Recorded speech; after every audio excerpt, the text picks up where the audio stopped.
In the headlines, 4 female students of Zamfara State College of Arts and Science regained freedom after 6 months in captivity. Court fixes date for judgment in suit instituted by Senator Bulkachuas against ICPC and DSS. Court dismisses NYSC's objection to Enugu State Governor Mba's 20 billion naira suit. And on the foreign scene, Niger General Chiani named head of transitional government after coup. Hello there, good evening and welcome to the news update on Trust TV. My name is Abdullahi Ahmed.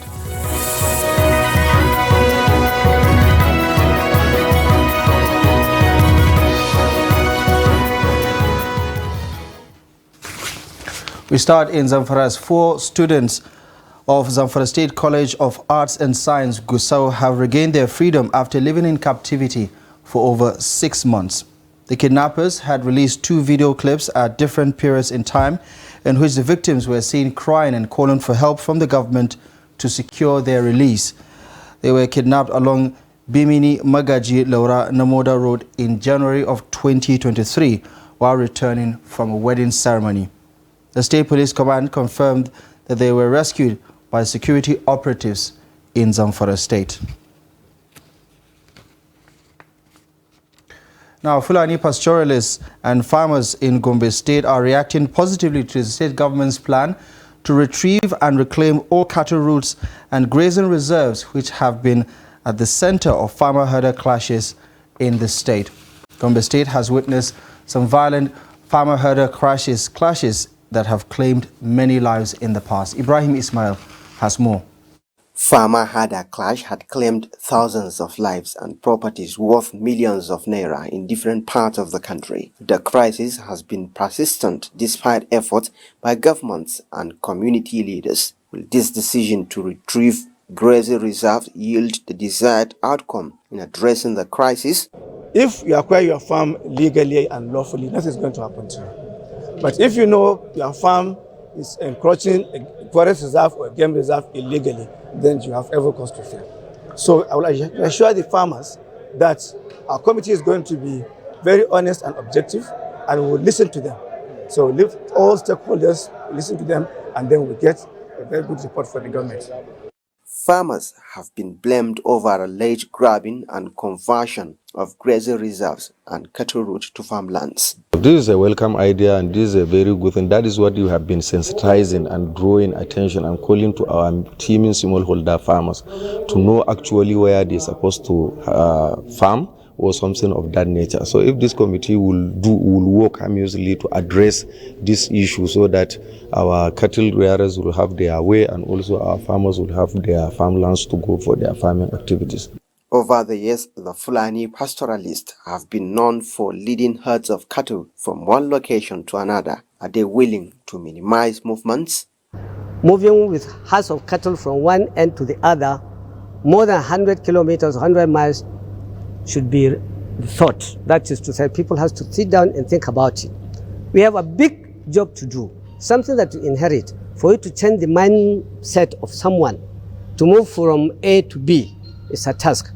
Now, the chairman, Northern Governors Forum, wants to use his influence to recommend his idea of recovering cattle routes and grazing reserves to his colleagues as a solution to the farmer-herder conflict. To trace cattle routes that were blocked, leading to perennial and incessant clashes between nomadic herdsmen and farmers in the state. It is now left to be seen whether the decision of the state government will produce any positive result. Ibrahim Ismail, Trust TV News, Gombe. Now, the Osun State Police Command has arrested 6 suspected armed robbers along the Oshu-Ile-Ife highway. At the police headquarters in Oshobo, while parading the suspects, the police commissioner highlighted the commitment of the force to maintain law and order across the state. Hamid Oyegbade reports. According to the command, policemen attached to Oshu Divisional Police Headquarters engaged the robbers in gun duel after receiving a distress call that armed robbers were robbing motorists on the Oshu-Ile-Ife highway in the midnight. The policemen, the command noted, overpowered the armed robbers and arrested some of them, while others escaped into the bush with bullet wounds. We went back to the drawing board, and the vigilante group, we set them out, and they were able to gather good intelligence for us to operate on. And to God be the glory, just last week, it was an operation carried out throughout the night on Saturday to Sunday night, where we were able to apprehend some of these highway robbers, and we did arrest 2 of them. One with bulletproof. One of them initially, the case was transferred to the anti-kidnapping section of the command. At the end of the day, we were able to arrest 6 of them. The suspects in custody confessed to the crime, with many of them saying that joblessness and the struggle to feed and survive forced them into joining robbery gang. What comes to a man is equals to a man that should try and work with them and find money to eat. Moreover, my wife is pregnant, so I now follow them and flash, and they give me touch. The next day I flash for them. They share some jewelries. I don't have somebody to buy it. That bike man take the jewelries to his house. So I say we will find somebody to sell it for me. The next day was this Sunday that they arrested me. They said we should go. Then as we reach, they now bring out all this gun. The gun is not working through, but they say when the flight touch, that somebody that will go and meet the motor should just show it to the motor person, but the person will look at the gun and stop. Guns and items stolen from their victims were recovered from the suspects. The Commissioner of Police said they will be prosecuted in court. Hamid Oyegbade, Trust TV News, Oshogbo. Now, Justice Eyang Eko of the Federal High Court, Abuja, has fixed October 25th for the judgment in a suit filed by Senator Adamu Bulkachuwa against the Attorney General of the Federation, the Independent Corrupt Practices and Other Related Offences, ICPC, the Department of State's Security Services and the Nigerian Police Force.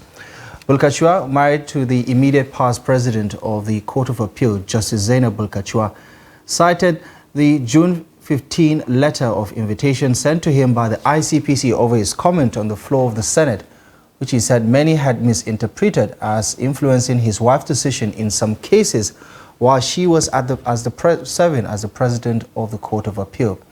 He argued that as a senator, he was immune from arrest or detention over any of his conduct, action, or speech on the floor of the Senate. Bulkachuwa stated that he was surprised to receive an invitation from the ICPC asking him to report for an interview on June 22nd for interrogation over his comment on the floor of the Senate. In a counter affidavit, the clerk of the National Assembly argued that Bulkachuwa enjoyed immunity from any form of proceedings in respect of words spoken or written in the plenary session. Lawyer to the Attorney General, Oyin Koleoso, faulted the plaintiff's argument, contending that he no longer has any immunity from arrest and prosecution because he has ceased to be a senator.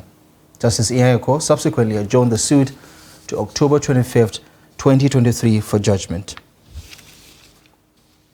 Still staying with the court, Justice Iyayeko of the Federal High Court Abuja has dismissed the preliminary objection filed by the National Youth Service Corps against Enugu State Governor Peter Mbah's 20 billion naira suit over alleged certificate forgery.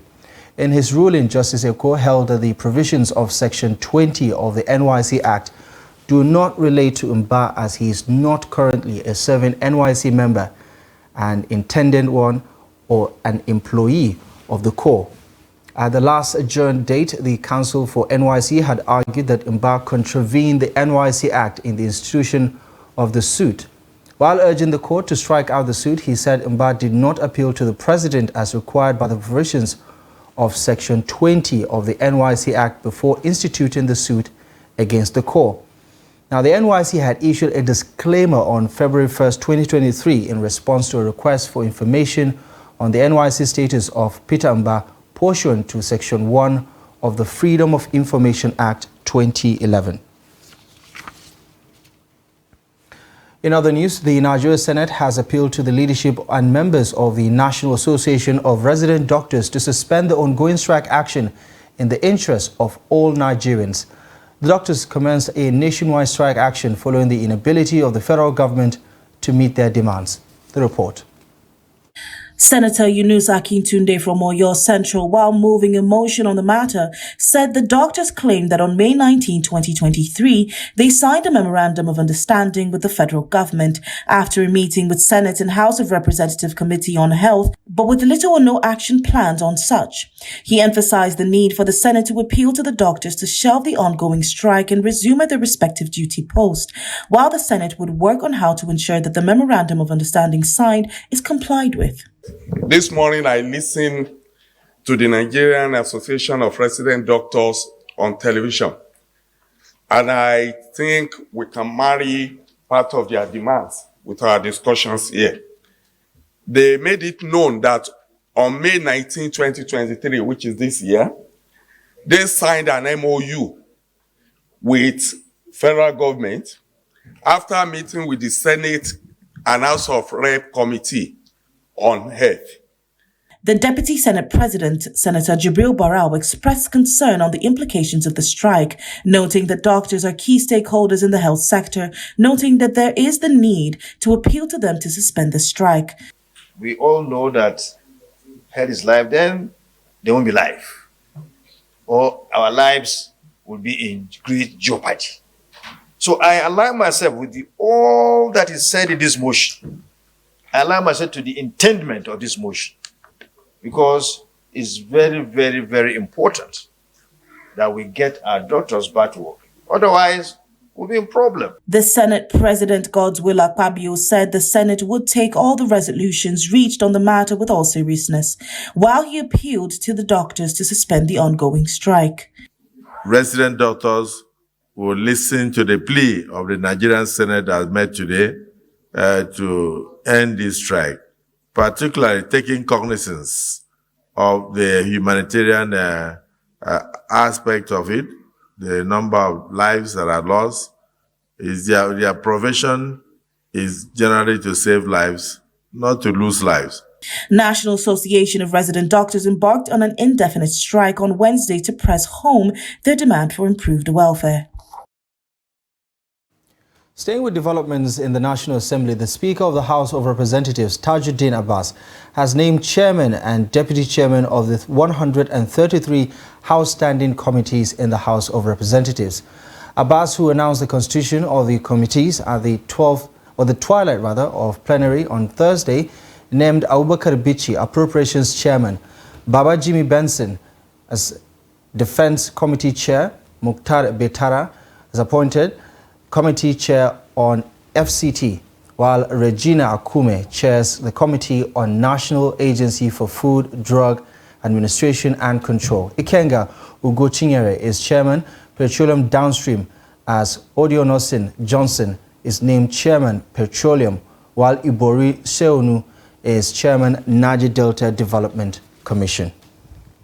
Every committee of the House enjoys equal status, powers and privileges as mere working groups to discharge the mandate given to us by our constituents. The principle of teamwork should guide our engagement in these committees.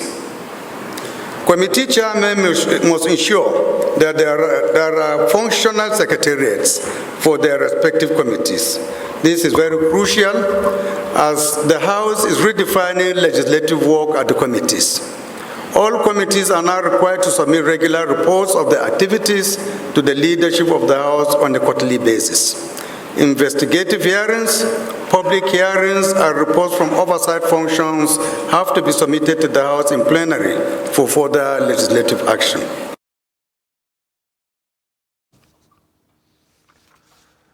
Now, Idris Shuaibu has emerged as substantive chairman of opposition APC in Adamawa State. This comes after months without substantive party chairman in the state.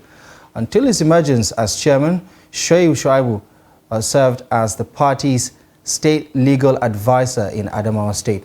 Shuaibu was sworn in after his new position was ratified by the State Executive Council of the APC in Adamawa State. The party's state secretary, Raymond Chidama, who had earlier explained that Shuaibu was nominated for the position by the executive committee of the party in Adamawa State Northern Zone, says the zone had made the case that since the immediate past chairman, Ibrahim Bilal, came from the zone, someone from the zone should take Bilal's position.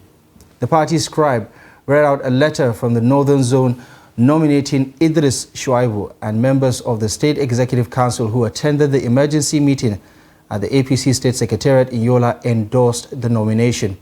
The erstwhile acting chairman, Samaila Tadawus, returns to his position as vice chairman. The new chairman says his immediate task would be to reconcile aggrieved members of the APC in Adamawa State. Well, you're watching the news update on Trust TV. Still to come. Farmers in Borno remain optimistic of a bumper harvest. Details coming up ahead after the break.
Welcome back to the news update on Trust TV. Thank you very much for staying with us. Here's a quick recap of our top stories at this hour.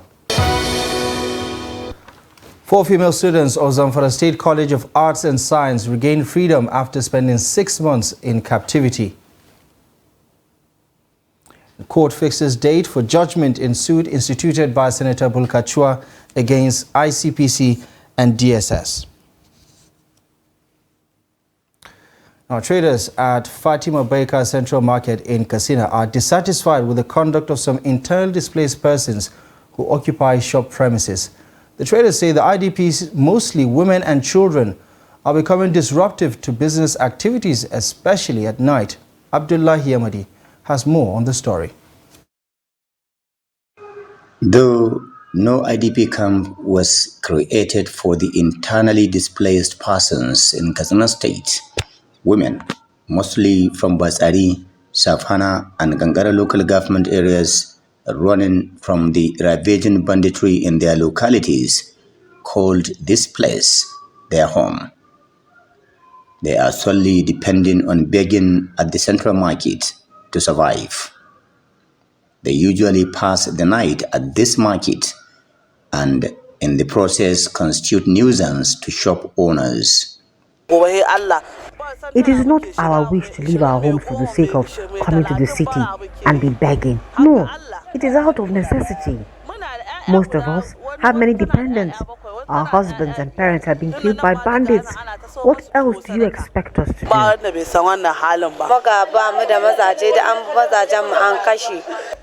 We are victims of banditry and have nobody to depend on except God. That is why you see us hanging around this central market.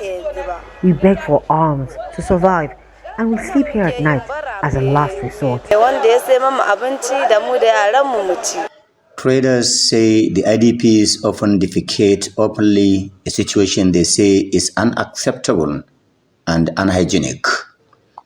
This elderly woman, though not an IDP, is from Dankaba village area of Kaita local government. She is sick and has been here for about 8 months without medication. As you can observe, I am sick and down with malaria for long, with no one to take care of me here. I'm old and seriously weak. Someone bought some drugs for me the other time, but my challenge now is what to eat. Katsina residents are appealing to the relevant authorities to assist these vulnerable people, at least to save the society from another calamity. Abdullahi Ismayamadi, Trust Television News, Katsina. Now to developments in Borno State. Despite a long dry spell and rainfall shortages in Maiduguri, the state capital, for over 3 weeks, farmers in the state remain optimistic and hopeful of a bumper harvest.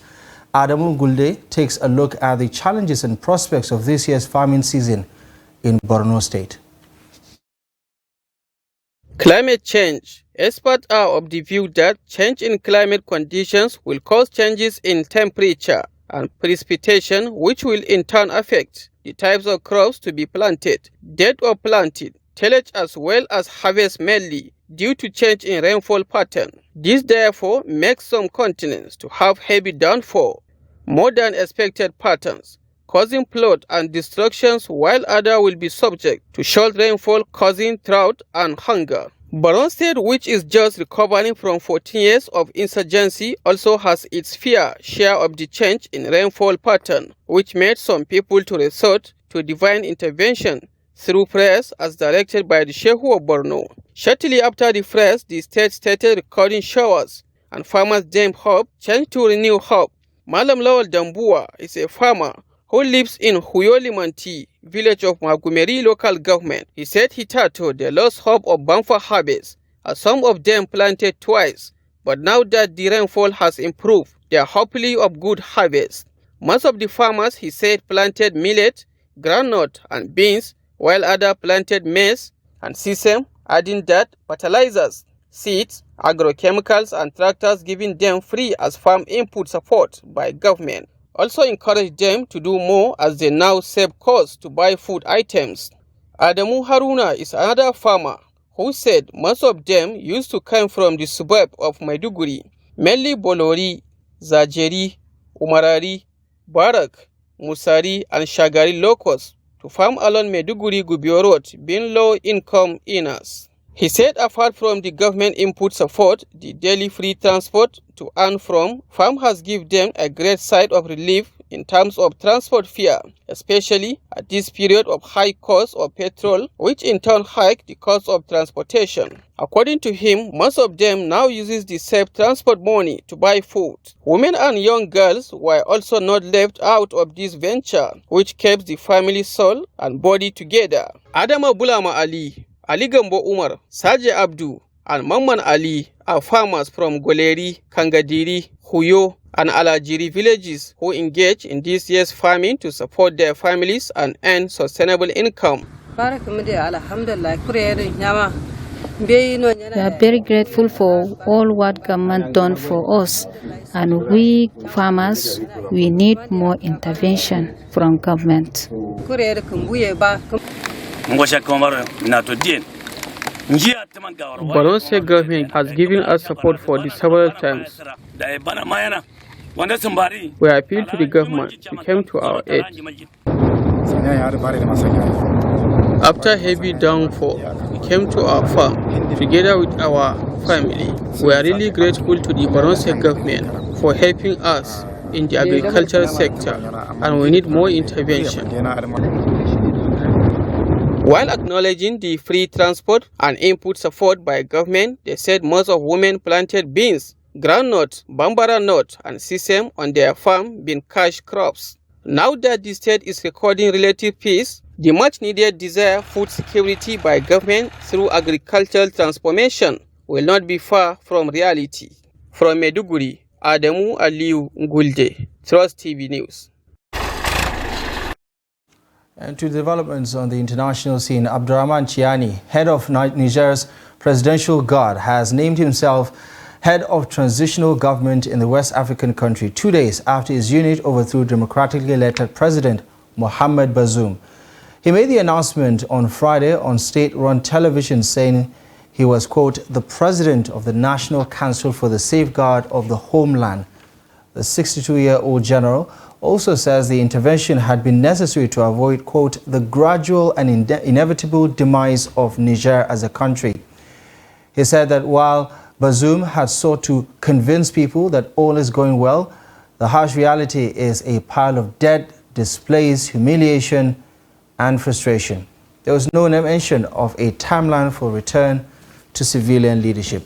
Chiani, who was drafted to lead the elite unit in 2015, is from Niger's western region of Tillaberi, a main recruitment area for the army. He remains a close ally of former President Mahamadou Issoufou, the politician who led the country until 2021. The general reportedly led the resistance to a thwarted coup attempt back in March of 2021 when a military unit tried to seize the presidential palace days before Mohamed Bazoum, who had just been elected, was due to be sworn in. The coup is the fifth successful one in the landlocked country since it gained independence from France back in 1960. In separate telephone conversations with President Bola Ahmed Tinubu on Thursday evening in Abuja, United States Vice President Kamala Harris and United Nations Secretary General Antonio Guterres expressed strong support for Nigeria's efforts towards the restoration of constitutional order in the Republic of Niger. The two leaders also commended Nigeria's president, who is also the chairman of ECOWAS Authority of Heads of State and Government, for spearheading the peace moves. In a statement signed by Special Advisor, Special Duties, Communication and Strategy, Dele Alaki, says Harris praised the reform initiatives of the federal government, urging the country to continue in that direction. The U.S. Vice President spoke on the need for Africa, including Nigeria, to embrace energy transitions. The statement says President Bola Ahmed Tinubu thanked Vice President Harris for her words of encouragement on the efforts taken so far on the economy, but added that, quote, the developments in Niger Republic have dampened spirits. Tinubu says ECOWAS under his watch would do all that is necessary to restore democracy in Niger Republic while counting on the support of the United States. Speaking with the UN Secretary General Guterres, President Tinubu says he was doing everything possible to resolve the impasse in Niger Republic, while expressing the hope that the situation in Niger Republic could still be reversed for better. He said ECOWAS would require UN support for restoring democracy and building institutions in the country. Well, that's it for the latest update at this hour. Thank you most kindly for joining us. I appreciate you for your time and company. Feel free to follow us across all our social media platforms for more content and for more news. Check out our website, trusttv.com. My name is Abdullahi Ahmed. Thank you for watching.